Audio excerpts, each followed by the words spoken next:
একদা হযরত নূহ আলাইহিস সালাম তার জাতিকে সতর্ক করে বললেন, হে আমার জাতি, আমি তোমাদেরকে মহান আল্লাহর আযাব সম্পর্কে স্পষ্টরূপে সতর্ক করছি। তোমরা আল্লাহর ইবাদত করো, আল্লাহকে ভয় করো এবং আমার কথা মেনে চলো। যদি তোমরা তা করো তাহলে তিনি তোমাদের গুনাহ ক্ষমা করে দেবেন এবং তোমাদেরকে একটি সুনির্দিষ্ট সময় পর্যন্ত অবকাশ দেবেন। হে আমার জাতি, তোমরা জেনে রাখো, আল্লাহর প্রতিশ্রুতি যখন এসে পড়বে তখন আর কোনো অবকাশ দেওয়া হবে না। অতএব তোমাদের যদি কোনো ভূত শক্তি থেকে থাকে তাহলে আমার এই কথাগুলো মেনে চলো। কিন্তু নূহ আলাইহিস সালামের সম্প্রদায়ের লোকেরা তার এই কথা উপেক্ষা করলো। তারা তার কথার প্রতি কোনো গুরুত্ব দিল না, উল্টো তার কথা যাতে তাদের কানে না পৌঁছায় সেজন্য তারা কানে আঙুল দিয়ে রাখত। কিন্তু আল্লাহর নবী হযরত নূহ আলাইহিস সালাম হাল ছাড়লেন না। তিনি তার জাতির মধ্যে ঘুরে ঘুরে দিনের দাওয়াত দিতে লাগলেন। তিনি পাহাড়ের ওপরে উঠে চিৎকার করে বলতেন, হে আমার সম্প্রদায়, তোমরা আল্লাহকে গ্রহণ করে খাঁটি ইমানদার হও, মূর্তি পূজার মতো গর্হিত কাজ থেকে ফিরে এসো। যদি তোমরা এই অন্যায় পথ থেকে ফিরে না আসো তাহলে ইহকাল ও পরকালে ভীষণ শাস্তির সম্মুখীন হবে। এই শাস্তি থেকে তোমাদেরকে কেউ রক্ষা করতে পারবে না। নূহ আলাইহিস সালাম এই কথাগুলো এত জোরে বলতেন যে তার কণ্ঠস্বর সকল এলাকার ঘরে ঘরে পৌঁছে যেত। এতে এলাকাবাসী খুবই বিরক্ত হতো এবং তার প্রতি অত্যন্ত ক্ষিপ্ত হতো। কেউ কেউ কানে আঙুল ঢুকিয়ে রাখত যেন নূহ আলাইহিস সালামের কথা তাদের কান পর্যন্ত না পৌঁছায়। আবার কেউ কেউ মুখে কাপড় দিয়ে তার প্রতি অবজ্ঞা করত। কেউ কেউ বিরক্ত হয়ে থুতু নিক্ষেপ করত, কেউ আবার গালিগালাজ করত। কিন্তু এত কিছুর পরেও হযরত নূহ আলাইহিস সালাম তাদেরকে হেদায়েতের কাজ থেকে বিরত রাখলেন না। তিনি অনবরত তাদের কাছে হেদায়েতের বাণী পৌঁছাতে লাগলেন এবং আল্লাহ রাব্বুল আলামিনের আযাবের ভয় দেখাতে লাগলেন। অতঃপর এক সময় হযরত নূহ আলাইহিস সালামের কওম বিরক্ত হয়ে তাকে বলতে লাগলো, হে নূহ, আমাদের সঙ্গে ঝগড়া না করে তোমাকে অমান্য করার কারণে তোমার খোদাকে বলে যে আযাব আনতে পারো তা নিয়ে আসো। তাদের এই উক্তি আল্লাহ রাব্বুল আলামিন কুরআনুল কারীমে এভাবে বর্ণনা করেছেন। তারা বলতে লাগলো, হে নূহ, তুমি আমাদের সাথে বিতর্ক করছো এবং অনেক বেশি বিতর্ক করে ফেলেছো। সুতরাং এখন যে সম্বন্ধে তুমি আমাদেরকে ভয় দেখিয়েছো তা নিয়ে আসো, যদি তুমি সত্যবাদী হও। সূরা হুদ আয়াত নং 32। হযরত নূহ আলাইহিস সালাম তাদের কথার জবাবে বললেন, আল্লাহর আযাব আমার আয়ত্তে নয়, তা তো শুধুমাত্র তারই আয়ত্তে রয়েছে। তিনি আমাকে রাসূল স্বরূপ পাঠিয়েছেন মাত্র। আমি তোমাদেরকে সতর্কবাণী শুনিয়ে যাচ্ছি, আর তিনি চাওয়া মাত্রই তার আযাব চলে আসবে। নূহ আলাইহিস সালাম যখন তার সম্প্রদায়ের কোনো কথা না শুনে তাদের মাঝে অবিরাম গতিতে হেদায়েতের কাজ চালিয়ে যেতে লাগলেন, তখন তারা অত্যন্ত বিরক্ত হয়ে একদিন তাকে ভীষণ প্রহার করলো। এতে তার শরীর রক্তে রঞ্জিত হয়ে গেল, সমস্ত কাপড় চোপড় রক্তে লাল হয়ে ভিজে গেল। এরপর তারা হযরত নূহ আলাইহিস সালামের গলায় রশি লাগিয়ে মাটির ওপর দিয়ে টানতে লাগলো। এমত অবস্থায় তিনি অজ্ঞান হয়ে পড়েছিলেন। তখন পশুর দল তাকে একটি মাঠে ফেলে রেখে চলে যায়। এভাবে হযরত নূহ আলাইহিস সালাম সেই মাঠে অনেকক্ষণ অজ্ঞান অবস্থায় পড়ে রইলেন। এমন সময় তার একজন ভক্ত তার পাশ দিয়ে অতিক্রম করছিলেন। তিনি নবীর এই অবস্থা দেখে চিৎকার করে কেঁদে উঠলেন এবং আল্লাহ রাব্বুল আলামিনের দরবারে দুই হাত তুলে প্রার্থনা করলেন, হে খোদা, তুমি আছো, এর প্রমাণ কি? নবীর শরীরের রক্ত মাটিতে প্রবাহিত হচ্ছে আর তুমি নীরবে বসে সব দেখে যাচ্ছ। এ অবস্থা আমাদের বরদাস্ত হচ্ছে না। তুমি মহান দয়াময় হয়ে এই দৃশ্য কিভাবে দেখছো? নবীর যখন জ্ঞান ফিরে আসলো তখন তিনি দেখতে পেলেন তার একজন অনুসারী তার পরিচর্যা করছেন এবং অজুরে কাঁদছেন। তখন তিনি তাকে সান্ত্বনা দিয়ে বললেন, হে বৎস, কেঁদো না। আল্লাহ তাআলার নিকট মর্যাদাবান হওয়ার এটাই একমাত্র রাস্তা। তিনি এই আঘাতের বিনিময়ে অবশ্যই আমাকে মর্যাদা দান করবেন। এর সময় হযরত জিবরাইল আলাইহিস সালাম সেখানে এসে বললেন, হে আল্লাহর নবী, আল্লাহ তাআলা আপনাকে সালাম দিয়েছেন এবং আপনি আপনার কওমের ধ্বংসের জন্য যখন যে গজবের দোয়া করবেন তার সাথে সাথে আল্লাহ রাব্বুল আলামিন কবুল করে নেবেন বলে খবর দিয়েছেন। হযরত নূহ আলাইহিস সালাম বললেন, হে জিবরাইল, যদি আমার কওম ধ্বংস হয়ে যায় তাহলে আমি কাদেরকে হেদায়েত করব? অতএব আল্লাহ তাআলা যেন আমাকে আরো কিছু সময় দান করেন। এরপর হযরত জিবরাইল আলাইহিস সালাম নূহ আলাইহিস সালামের শরীরে হাত বুলিয়ে দিলেন এবং কিছুক্ষণ তার সেবা করলেন। এতে অল্প সময়ের মধ্যেই তিনি সুস্থ হয়ে উঠলেন। অতঃপর জিবরাইল আলাইহিস সালাম নবীর হাতে একটি গাছের চারা দিয়ে বললেন, হে আল্লাহর নবী, এই চারাটি আপনি এক জায়গায় রোপণ করুন। এটা অল্প দিনের মধ্যেই একটি বিরাট গাছে পরিণত হবে। তারপর কি করতে হবে তা আল্লাহ রাব্বুল আলামিন আপনাকে জানিয়ে দেবেন। নবী তখন হযরত জিবরাইল আলাইহিস সালামের কাছ থেকে সেই চারাগাছটি গ্রহণ করলেন এবং এক পাহাড়ের পাদদেশে তা রোপণ করলেন। এরপর নবী পুনরায় দিন প্রচারের কাজে আত্মনিয়োগ করলেন। অতঃপর যেখানে তিনি কঠিনভাবে নির্যাতিত হয়েছিলেন সেই এলাকায় গিয়ে পৌঁছালেন।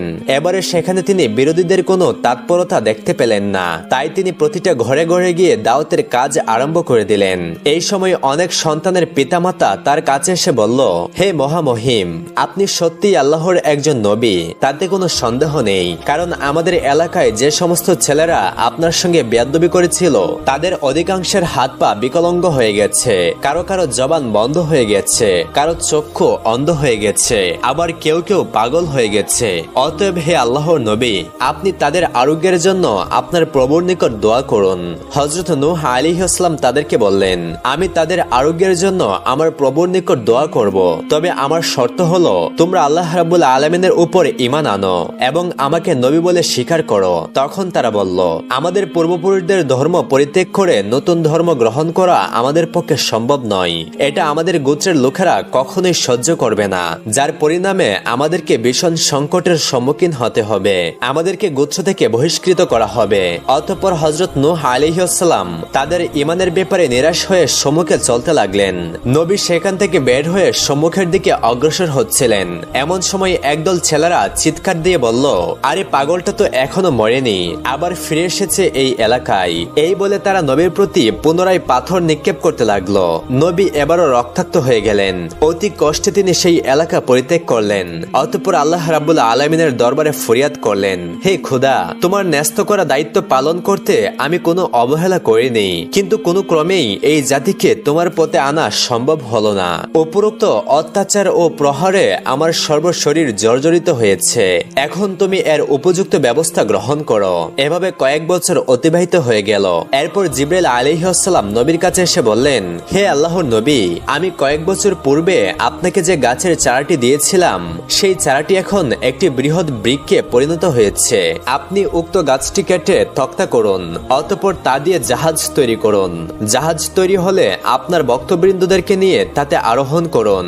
বাকি যারা আপনার অবাধ্য হিসেবে পৃথিবীতে থাকবে তাদেরকে আল্লাহ রাব্বুল আলামিন এক মহাপ্লাবন দিয়ে ধ্বংস করে দেবেন। আল্লাহর এই গজব থেকে কেউ রেহাই পাবে না। আপনি আপাতত এই অবাধ্য কওমকে হেদায়েতের কাজ বন্ধ করে অতি সত্বর জাহাজ নির্মাণের কাজে আত্মনিয়োগ করুন। হযরত নূহ আলাইহিস সালাম আল্লাহ রাব্বুল আলামিনের তরফ থেকে জাহাজ তৈরির নির্দেশ পেয়ে একেবারে হয়রান হয়ে গেলেন। তিনি চতুর্দিকে ছুটাছুটি আরম্ভ করে দিলেন। কোথায় লোকজন, কোথায় প্রয়োজনীয় মালপত্র, কিছুই তো তার জোগাড় নেই। তবু আল্লাহ তাআলার নির্দেশ যথাসত্বর কার্যকর করতে হবে। তাই তিনি তার সামান্য সংখ্যক উম্মতকে খবর দিয়ে বললেন, হে আমার উম্মতেরা, মহান আল্লাহ রাব্বুল আলামিন আমাদেরকে একটি জাহাজ তৈরির নির্দেশ দিয়েছেন। আমাদের লোকবল অত্যন্ত কম, অতএব তোমরা আমাকে সহযোগিতা করো যাতে করে আমরা মহান আল্লাহ রাব্বুল আলামিনের নির্দেশ অনুসারে জাহাজ সময়ের আগেই তৈরি করতে পারি। তারা বলল, হে আল্লাহর নবী, আপনি কোনো চিন্তা করবেন না। আল্লাহ রাব্বুল আলামিনের এই আদেশ বাস্তবায়নের ক্ষেত্রে আমরা আপনাকে সর্বরকমের সাহায্য করব। এরপর হযরত নূহ আলাইহিস সালাম তার রোপণ করা সেই গাছটির নিকট গেলেন এবং গাছটি দেখে তিনি অবাক হয়ে গেলেন। মাত্র কয়েক বছরের মধ্যে সেই বৃক্ষ চারাটি একটি বিশাল বৃক্ষে রূপ নিয়েছে। সে গাছটির উচ্চতা ছিল 600 গজ এবং তার প্রস্থ ছিল 400 গজ। এরূপ বিশাল আকৃতি ধারণ করেছিল সেই গাছটি। এখন সেই গাছটি একটি দর্শনীয় বস্তুতে পরিণত হয়েছে। বহু দূর দূরান্ত থেকে মানুষ এসে গাছটি দর্শন করত। হযরত নূহ আলাইহিস সালামের ভক্ত উম্মতদের মধ্যে এক ব্যক্তি ছিল যে অসাধারণ শক্তির অধিকারী। তার নাম ছিল আহাম। সে একসাথে কয়েকশত মানুষের সাথে লড়াই করতে ভয় পেত না। হযরত নূহ আলাইহিস সালাম যখন গাছ কাটার জন্য সেখানে উপস্থিত হলেন তখন আহামও তার সাথে ছিল।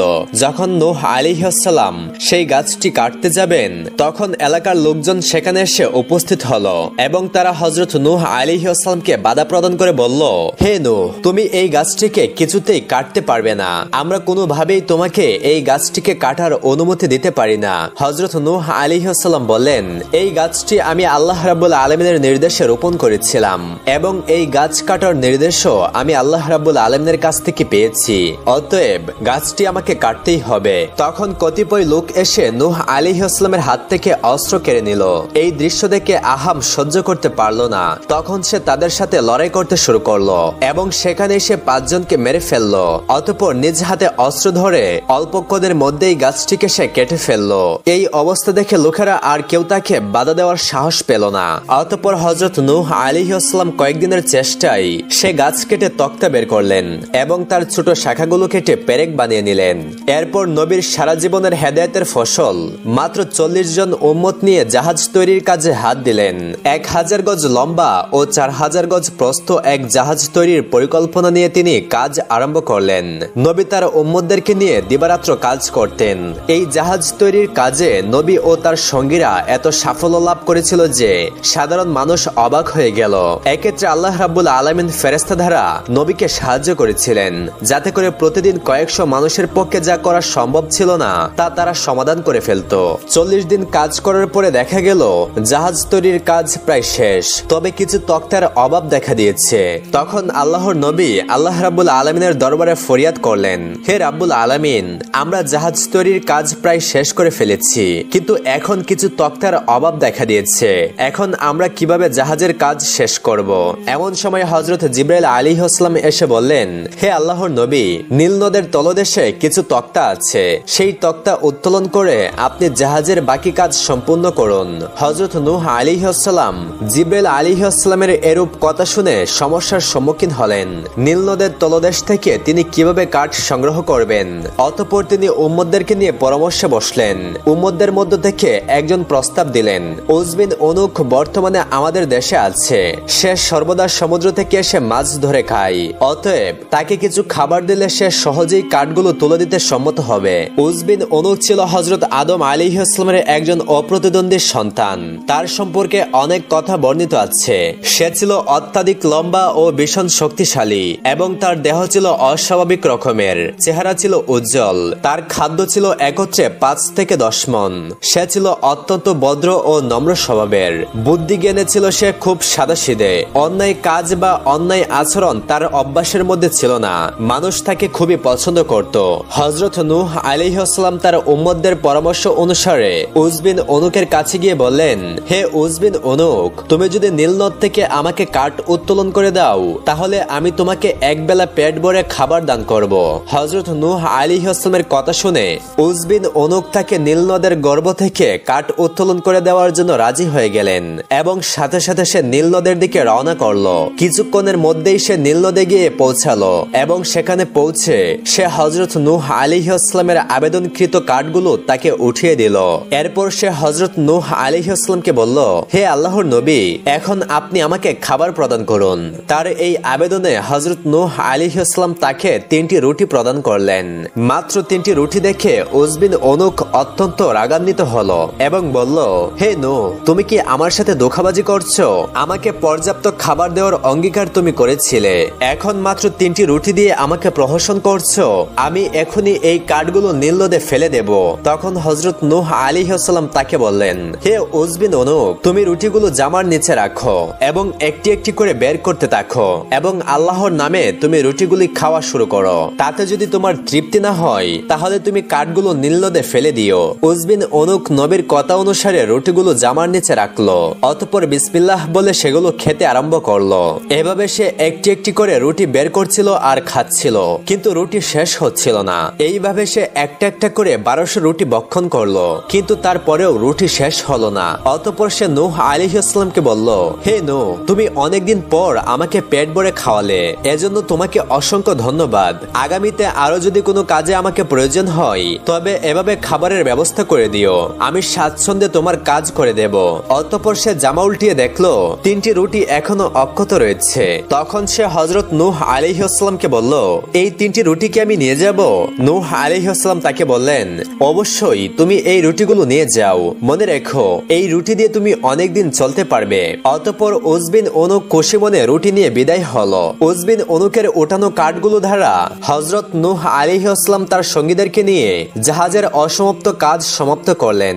সপ্তাহখানেকের মধ্যে তিনি জাহাজের সম্পূর্ণ কাজ সমাধান করে ফেললেন। দেশের হাজার হাজার মানুষ জাহাজ নির্মাণের খবর শুনে প্রতিদিন তা দেখতে আসতো এবং বিদ্রুপের হাসি হাসতো, কারণ মরুভূমির মধ্যে জাহাজ তৈরির কাজটা একটা হাস্যকর ব্যাপার ছাড়া আর কিছুই হতে পারে না। জাহাজ নির্মাণের কাজ সমাপ্ত করে হযরত নূহ আলাইহিস সালাম আল্লাহর পরবর্তী নির্দেশের অপেক্ষা করতে লাগলেন। এভাবে কয়েকদিন পার হয়ে গেল। হঠাৎ একদিন দেখা গেল কারা যেন রাতের অন্ধকারে অনুসারে জাহাজের মধ্যে পায়খানা প্রস্রাব করে সর্বনাশ করে ফেলেছে। হযরত নূহ আলাইহিস সালামের বুঝতে আর বাকি রইল না যে এটা কাদের কাজ। তিনি ছিলেন অত্যন্ত দুর্বল, তাদের সাথে মোকাবেলা করার শক্তি তার ছিল না। তাই তিনি আর তাদের সাথে মোকাবেলা করার জন্য অগ্রসর হলেন না, কোনো পদক্ষেপও গ্রহণ করলেন না, বরং তিনি আল্লাহ রাব্বুল আলামিনের দরবারে দোয়া করলেন, হে রাব্বুল আলামিন, যারা আমার জাহাজের এই অবস্থা করছে আপনি তাদের ব্যবস্থা করুন। ওদিকে বিধর্মীরা উল্লাস করে জাহাজে পায়খানা করতে লাগলো। দিন দিন তাদের সংখ্যা বৃদ্ধি পেতে লাগলো। এখন শুধু রাতে নয়, দিনের বেলাও দলে দলে মানুষ এসে জাহাজে প্রস্রাব পায়খানা করতে লাগলো। একাধারে বহুদিন যাবত এভাবে চলার পরে সে জাহাজ প্রস্রাব পায়খানায় একেবারে ভর্তি হয়ে গেল। হযরত নূহ আলাইহিস সালাম মাঝে মাঝে এসে দূর থেকে এই দৃশ্য দেখে যান এবং বুক বাসিয়ে কাঁদেন। এরই মধ্যে একদিন এক অন্ধ লোক জাহাজের মধ্যে পায়খানা করার সময় পা ফসকে জাহাজের মধ্যে পড়ে গেল এবং মলমূত্রের মধ্যে একেবারে ডুবে গেল। অতঃপর সে কোন রকম সাঁতরে জাহাজের উপরে উঠে আসলো এবং সে দেখলো তার চোখের অন্ধত্ব দূর হয়ে গেছে। শ্যামল ধরনী তার রূপ নিয়ে অন্ধের সম্মুখে হাজির হয়েছে। তখন সে আনন্দে আত্মহারা হয়ে নিজের গোত্রের নিকট ছুটে গেল। অতঃপর সে বলল, আমি নূহের নৌকায় পায়খানা করতে গিয়েছিলাম, কিন্তু পায়খানা করতে গিয়ে আমি নৌকার মধ্যে পড়ে যাই এবং আমার সর্বশরীর প্রস্রাব পায়খানায় ভর্তি হয়ে যায়। এরপর আমি কোনরকম ভাবে নৌকার উপরে উঠে দেখি আমার চোখের অন্ধত্ব দূর হয়ে গেছে। এখন আমি সবকিছুই দেখতে পাচ্ছি। গোত্রের লোকেরা তার এই কথা শুনে প্রথমে বিশ্বাস করতে চাইল না। পরবর্তীতে তাকে নানা রকম পরীক্ষা নিরীক্ষা করে দেখা গেল যে তার কথা একেবারেই সত্য। অতঃপর এই খবর বিদ্যুতের গতিতে চারিদিকে ছড়িয়ে পড়ল। ঘটনার সত্যতা যাচাইয়ের জন্য এক লোক রাত্রিবেলায় অপর একজন অন্ধকে নিয়ে জাহাজের মধ্যে ফেলে দিল। অন্ধ সেখানে চুমুনকে উপরে উঠে আসলে সাথে সাথে তার অন্ধত্ব দূর হয়ে গেল। অন্ধ ব্যক্তি পৃথিবীর সবকিছুই পরিষ্কার ভাবে দেখতে পাচ্ছিল। পরপর দুজন অন্ধ ব্যক্তি দৃষ্টিশক্তি ফিরে পেল। এবার দেশে এক ভীষণ আলোড়নের সৃষ্টি হলো। এখন আর নূহ আলাইহিস সালামের নৌকায় কেউ পায়খানা করার জন্য যায় না। এখন শুধু সেখানে অন্ধরাই যাতায়াত করতে লাগলো। যেই সেই জাহাজে ডুব দিয়ে আসে তারই অন্ধত্ব দূর হয়ে যায়। এভাবে দিন দিন শত শত অন্ধ ব্যক্তি আরোগ্য লাভ করতে লাগলো। অন্ধ ব্যক্তিদের পরে এবার আসলো পঙ্গু ও অচল ব্যক্তিরা। তারাও গিয়ে হযরত নূহ আলাইহিস সালামের নৌকার মলমূত্রের মধ্যে ডুব দিতে আরম্ভ করলো। আল্লাহর কুদরতে তারাও আরোগ্য লাভ করতে শুরু করলো। অতঃপর আরম্ভ হলো নানা রকম ব্যাধিগ্রস্ত লোকেদের যাতায়াত। তারাও ক্ষণিকের মধ্যে আরোগ্য লাভ করতে শুরু করলো। তখন দেশ বিদেশ হতে মানুষের দল নেমে আসতে শুরু করলো। শুধু মলমূত্র ব্যবহার করেই তারা ফিরে যেত না, বরং পাত্র ভরে ভরে মলমূত্র নিয়ে যেতে তারা আরম্ভ করলো। এভাবে বেশ কিছুদিন চলার পরে জাহাজের মলমূত্র শেষ হয়ে গেল। এরপরেও যারা দেশ বিদেশ থেকে আসলো তারা জাহাজ ধুয়ে পানি নিয়ে যেতে আরম্ভ করলো। শেষের দিকে ধুয়ে মুছে নেওয়ার ক্ষেত্রে ভীষণ প্রতিযোগিতা ও কারাকারি আরম্ভ হলো। কিছুদিনের মধ্যেই হযরত নূহ আলাইহিস সালামের জাহাজ সম্পূর্ণরূপে ঝকঝকে পরিষ্কার হয়ে গেল। অতঃপর আল্লাহ রাব্বুল আলামিন হযরত নূহ আলাইহিস সালামকে আদেশ দিলেন, হে নূহ, তোমার খাঁটি উম্মতদেরকে এবং পৃথিবীর সমস্ত পশু পাখিদেরকে একজোড়া করে জাহাজে উঠাও। হযরত নূহ আলাইহিস সালাম আল্লাহ রাব্বুল আলামিনের এমন নির্দেশে খুবই বিভ্রান্ত বোধ করলেন। কারণ পৃথিবীর বিভিন্ন স্থানে বিভিন্ন প্রাণীর বসবাস। সারা পৃথিবী ঘুরে অল্প সময়ের মধ্যে কিভাবে তিনি এগুলোকে সংগ্রহ করবেন, বিষয়টি তার কাছে অত্যন্ত কঠিন মনে হতে লাগলো। তখন হযরত জিবরাইল আলাইহিস সালাম নবীর কাছে উপস্থিত হয়ে বললেন, হে আল্লাহর নবী, এ ব্যাপারে আপনি কোনো চিন্তা করবেন না, আল্লাহ তাআলা এই বিষয়ে আপনাকে সাহায্য করবেন। এ কথা শুনে নবী আশ্বস্ত হলেন। অতঃপর তিনি আরো বললেন, আপনি বিলম্ব না করে অতি সত্বর এই কাজ সমাধান করুন, কারণ কয়েকদিন পরেই এক মহা প্লাবন আসবে, তাতে সমস্ত পৃথিবী তলিয়ে যাবে। অতঃপর নবী আর কোনো বিলম্ব না করে আল্লাহ সুবহানাহু ওয়া তাআলার নির্দেশ ক্রমে নানান জায়গায় সফর করলেন এবং নানান জায়গা থেকে সকল প্রাণী ও বৃক্ষ সংগ্রহ করলেন এবং তিনি তার আত্মীয় স্বজনদেরকে বললেন, অচিরেই আল্লাহ রাব্বুল আলামিনের পক্ষ থেকে এক মহা প্লাবনে সমগ্র পৃথিবী ডুবে যাবে। অতএব তোমরা সকলেই আমার জাহাজে আশ্রয় গ্রহণ করো। হযরত নূহ আলাইহিস সালামের এই কথা শুনে তার আত্মীয় স্বজনরা তাকে বলতে লাগলো, তোমার এসব কথা আমরা বিশ্বাস করি না এবং তোমার জাহাজে আশ্রয় গ্রহণের প্রয়োজন আমাদের নেই। ইতিমধ্যেই দেখা গেল বন জঙ্গল থেকে বিভিন্ন জাতের প্রাণীরা কোনো খোঁজ খবর ব্যতি রেখেই নূহ আলাইহিস সালামের জাহাজের পাশে এসে ভিড় জমাতে লাগলো। অতঃপর হযরত নূহ আলাইহিস সালাম তাদেরকে জাহাজে ওঠার ব্যবস্থা করে দিলেন। এরই মধ্যে হযরত নূহ আলাইহিস সালামের আত্মীয় স্বজনদের সংখ্যা ছিল খুবই কম। এমনকি হযরত নূহ আলাইহিস সালামের ছেলে কেনান জাহাজে উঠতে রাজি হচ্ছিল না। তখন হযরত নূহ আলাইহিস আলাইহিসসালাম তাকে অনেকবার বললেন, হে বৎস, তুমি জাহাজে উঠে পড়ো, কেননা আল্লাহ রাব্বুল আলামিন প্লাবনের মাধ্যমে এই পৃথিবীকে ধ্বংস করে দেবেন। এই পৃথিবীর কোনো কিছুই অবশিষ্ট থাকবে না। কিন্তু হযরত নূহ আলাইহিসসালামের কোনো কথাই সে গ্রহণ করলো না, এমনকি সে জাহাজে উঠতে অস্বীকার করলো। পরিশেষে হযরত নূহ আলাইহিসসালাম ছেলেকে ক্রোধান্বিত হয়ে বললেন, উঠ হে শয়তান, উঠ, জাহাজে উঠে বস। এ কথা বলার সাথে সাথে ইবলিস সকলের অলক্ষ্যে লাফ দিয়ে জাহাজে উঠে পড়লো, কিন্তু কেউ তা জানতে পারলো না। তারপরেও হযরত নূহ আলাইহিসসালামের ছেলে কেনান জাহাজে উঠলো না। তখন হযরত নূহ আলাইহিসসালাম নিরুপায় হয়ে আল্লাহ রাব্বুল আলামিনের দরবারে ফরিয়াদ করলেন, হে খোদা, তুমি একসময় আমাকে বলেছিলে যে আমার পরিবারবর্গকে ধ্বংসের কবল থেকে রক্ষা করবে, আমার সন্তান কেনানকে তুমি রক্ষা করো। তখন আল্লাহ রাব্বুল আলামিন নূহ আলাইহিসসালামকে বললেন, হে নূহ, তুমি আল্লাহর নবী আর কেনান একজন কাফের, অতএব সে তোমার পরিবারবর্গের অন্তর্ভুক্ত নয়, তার কথা তুমি ছেড়ে দাও। আল্লাহ রাব্বুল আলামিন তার ব্যাপারে ফয়সালা নিয়ে নিয়েছেন।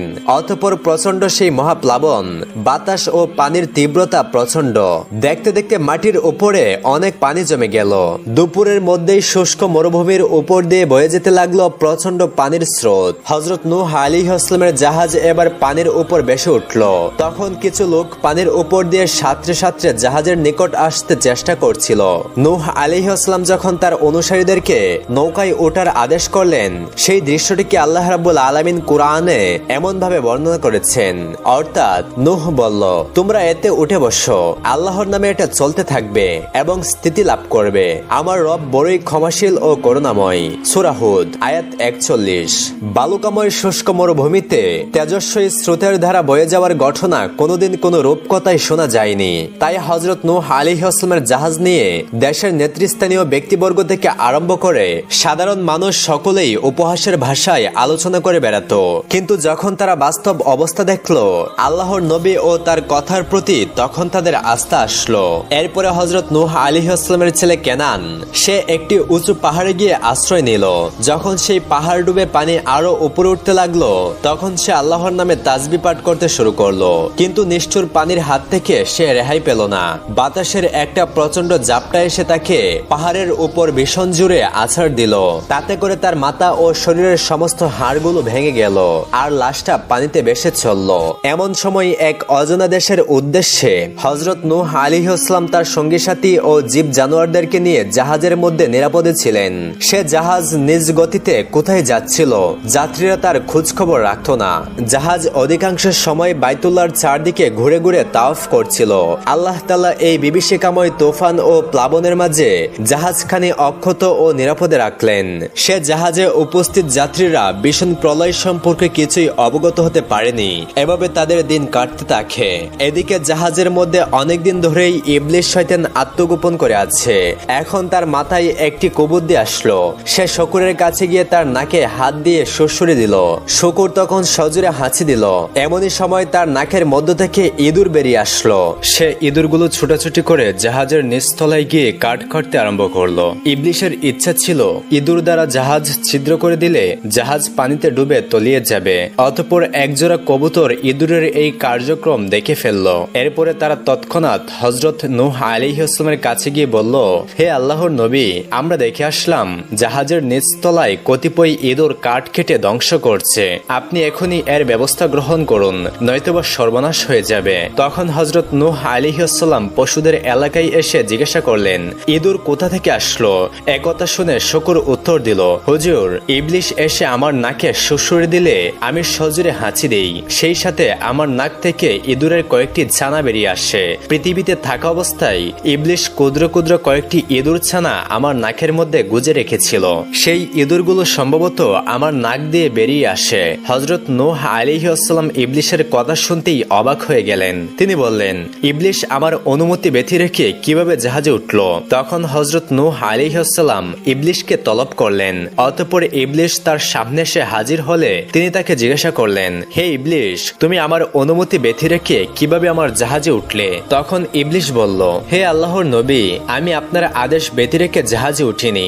যখন আপনি আপনার সন্তান কেনানকে জাহাজে ওঠার জন্য শেষবারের মতো বলেছিলেন, তখন আপনি তাকে গালির ছলে বলেছিলেন, ওঠ শয়তান ওঠ। তখন আমি আপনার সেই কথাটিকে আমার জন্য আদেশ মনে করে জাহাজে উঠে পড়ি। আমাকে কোনোভাবেই আপনি অবৈধ অনুপ্রবেশকারী তাড়াতাড়ি বলতে পারেন না। হযরত নূহ আলাইহিস সালাম ইবলিশের এই কথা শুনে একেবারে নির্বাক হয়ে গেলেন। অতঃপর হযরত নূহ আলাইহিস সালাম নিরাপত্তার জন্য চিন্তা করতে লাগলেন। এরপর তিনি বাঘের কাছে গিয়ে তার শরীরে হাত বুলিয়ে দিলেন। তার সাথে সাথে বাঘের শরীর থেকে সৃষ্টি হলো বিড়ালের। অতঃপর তিনি বিড়ালকে হুকুম দিলেন, হে বিড়াল, তোমরা এখনই গিয়ে ইঁদুরকে আমার নিকট ধরে আনো। হযরত নূহ আলাইহিস সালামের আদেশ পেয়ে বিড়াল ইঁদুরকে ধরে নূহ আলাইহিস সালামের সামনে এনে উপস্থিত করলো। ইঁদুরগুলো হযরত নূহ আলাইহিস সালামের সামনে উপস্থিত হয়ে কাকুতি মিনতি সহকারে আরজ করলো, হে আল্লাহর নবী, আমরা ইবলিশকে জাহাজের একজন গুরুত্বপূর্ণ ব্যক্তি মনে করছিলাম। সে আমাদেরকে জাহাজ কাটার আদেশ দিয়েছিল, আর তার আদেশেই আমরা জাহাজ কাটা আরম্ভ করি। এখন আমরা আমাদের ভুল বুঝতে পেরেছি, অতএব আমাদের ভুলের জন্য আপনি আমাদেরকে ক্ষমা করে দিন এবং আল্লাহর দরবারে আমাদের জন্য ক্ষমা প্রার্থনা করুন। হযরত নূহ আলাইহিস সালাম ইঁদুরদের কথা শুনে বুঝতে পারলেন ইঁদুরদের কোনো দোষ নেই, সকল দোষ ইবলিশের, তাই তিনি তাদেরকে ক্ষমা করে দিলেন। এদিকে দীর্ঘ 40 দিন যাবৎ আকাশ থেকে অবিরাম বৃষ্টি বর্ষিত হতে লাগলো এবং মাটি চিরে পানি উঠতে লাগলো। যখন সারা পৃথিবী পানির অতল তলে তলিয়ে গিয়েছিল, তখন শুধুমাত্র হযরত নূহ আলাইহিস সালামের জাহাজখানি ছোট্ট একটি কচুরিপানার ন্যায় ভাসমান ছিল। দিগন্তহীন জলরাশির মাঝে আর কোনো কিছুরই অস্তিত্ব ছিল না। হযরত নূহ আলাইহিস সালামের জাহাজ একাধারে 6 মাস 8 দিন যাবৎ পানির উপরে ভাসছিল। এরপর আল্লাহ তাআলা আসমানকে বর্ষণ বন্ধ করতে বললেন এবং জমিনকে পানি উদ্গীরণ করে নিতে বললেন। অতঃপর ধীরে ধীরে পানি কমতে আরম্ভ করলো এবং বাতাসের গতি স্তিমিত হয়ে আসলো। সেই জাহাজ জ্যোতি পর্বতে এসে স্থির হলো। আস্তে আস্তে অন্যান্য পর্বতমালার চূড়াগুলো দৃশ্যমান হতে লাগলো। হযরত নূহ আলাইহিস সালামের জাহাজ জ্যোতি পর্বতে এসে এমন ভাবে আটকে গেল যাতে করে সকল প্রাণীর ওঠানামা করা সহজ হয়। এরপরে হযরত নূহ আলাইহিস সালাম তার উম্মত সহকারে সেই পর্বতের চূড়ায় অবতরণ করলেন, কিন্তু তাদের কাছে পৃথিবীর অবস্থা সম্পর্কে এখনো কোনো সংবাদ ছিল না। তাই হযরত নূহ আলাইহিস সালাম পৃথিবীর অবস্থা পর্যবেক্ষণ করার জন্য কবুতরকে পাঠালেন। নূহ আলাইহিস সালামের আদেশ পেয়ে কবুতর পৃথিবীর জমিনে অবতরণ করলো এবং সে দেখলো পৃথিবীর জমিন থেকে পানি শুকিয়ে গেছে। এরপর সে আল্লাহর নবীর কাছে গিয়ে বলল, হে আল্লাহর নবী, পৃথিবীর জমিন থেকে পানি শুকিয়ে গেছে, এখন পৃথিবীর জমিন বসবাসের উপযুক্ত হয়ে উঠেছে। কবুতরের কাছ থেকে এই সংবাদ পাওয়ার পরে নূহ আলাইহিস সালাম তার উম্মত সহকারে পৃথিবীর জমিনে অবতরণ করলেন এবং অন্যান্য জীব জানোয়ারদেরকেও তিনি নামিয়ে নিলেন। পৃথিবীর বিভিন্ন জীব জানোয়ার হযরত নূহ আলাইহিস সালামের নৌকা থেকে নেমে নিজ নিজ গন্তব্যের উদ্দেশ্যে যাত্রা করলো। আল্লাহর নবী ও তার উম্মতেরা পৃথিবীর জমিনের চতুর্দিকে তাকিয়ে দেখতে লাগলেন। তখন তারা দেখতে পেলেন যে পৃথিবীর জমিনে কোথাও কোনো কিছুর চিহ্ন মাত্র নেই, সর্বত্র পরিষ্কার হয়ে গেছে। এমন সময় ইবলিশ হযরত নূহ আলাইহিস সালামের কাছে এসে বলল, হুজুর, আপনি আমার অনেক বড় উপকার করেছেন এবং আমার জীবন রক্ষা করেছেন, এজন্য আপনি আমাকে বলুন আমি আপনার জন্য কি খেদমত করতে পারি। আল্লাহর নবী হযরত নূহ আলাইহিস সালাম বললেন, এই মরদুদ শয়তান, তুই আমার সামনে থেকে বিদায় হয়ে যা, তোমার কোনো খেদমতের প্রয়োজন আমার নেই। আল্লাহর নবীর এই কথা শুনে ইবলিশ বলল, হে আল্লাহর নবী, আমি আপনার কোনো ক্ষতি করতে চাই না, যেহেতু আপনি আমার একটি উপকার করেছেন তাই আমিও আপনার একটি উপকার করতে চাই। তখন হযরত নূহ আলাইহিস সালাম ইবলিশকে বললেন, আচ্ছা, পৃথিবীর যখন কোনো মানুষকেই তুমি রেহাই দেওনি, তখন তুমি আমার কি ক্ষতি করেছো বলতে পারো? শয়তান বলল, হুজুর, আপনার কোন রকম ক্ষতি সাধনের চেষ্টা আমি কখনোই করিনি, তবে একদা রাত্রিবেলায় উটের গোশত দিয়ে উত্তম রূপে খাওয়া দাওয়া সেরে আপনি ঘুমিয়েছিলেন। আমি আপনার ঘুমের গভীরতা বৃদ্ধি করার জন্য নানা রকমের স্বপ্নে আপনাকে বিভোর করে রেখেছিলাম, যাতে করে আপনার নামাজ কাজে হয়ে যায়। হযরত নূহ আলাইহিস সালাম শয়তানের এই কথা শুনে বললেন, আস্তাগফিরুল্লাহ, আমি আর জীবনে পেট ভরে খানা খাবো না। শয়তান নবীর কথা শুনে বলল, আস্তাগফিরুল্লাহ, আমি আর জীবনে মানুষকে উচিত কথা বলবো না। এরপর হযরত নূহ আলাইহিস সালাম ইবলিশকে বললেন, এখন তুই বিদায় হয়ে যা, তোর আর কোনো খেদমত আমার প্রয়োজন নেই, আগামীতেও প্রয়োজন পড়বে না। তখন শয়তান বিদায় হয়ে গেল। অতঃপর হযরত নূহ আলাইহিস সালামের সন্তানেরা ও তার উম্মতেরা পুনরায় পৃথিবীতে বসতি স্থাপন করলেন। আল্লাহর নবী হযরত নূহ আলাইহিস সালাম একাধারে 950 বছর জীবিত থেকে দ্বীনের প্রচার করে এক পাহাড়ে ইন্তেকাল করেন। সেখানে মসজিদের পাশেই তাকে দাফন করা হয়। প্রিয় দর্শক, এই ছিল আল্লাহর নবী হযরত নূহ আলাইহিস সালামের মহাপ্লাবনের ঘটনা। আল্লাহ রাব্বুল আলামিন আমাদেরকে এই ঘটনা থেকে শিক্ষা লাভ করে বেশি বেশি আল্লাহ সুবহানাহু ওয়া তাআলার ইবাদত করার তৌফিক দান করুন, আমিন। প্রিয় দর্শক, পরবর্তীতে এমন আরো ভিডিও পেতে আমাদের চ্যানেলটি সাবস্ক্রাইব করে পাশে থাকা বেল আইকনটি অন করে দিন। আপনারা সকলেই ভালো থাকুন, সুস্থ থাকুন। আল্লাহ হাফেজ।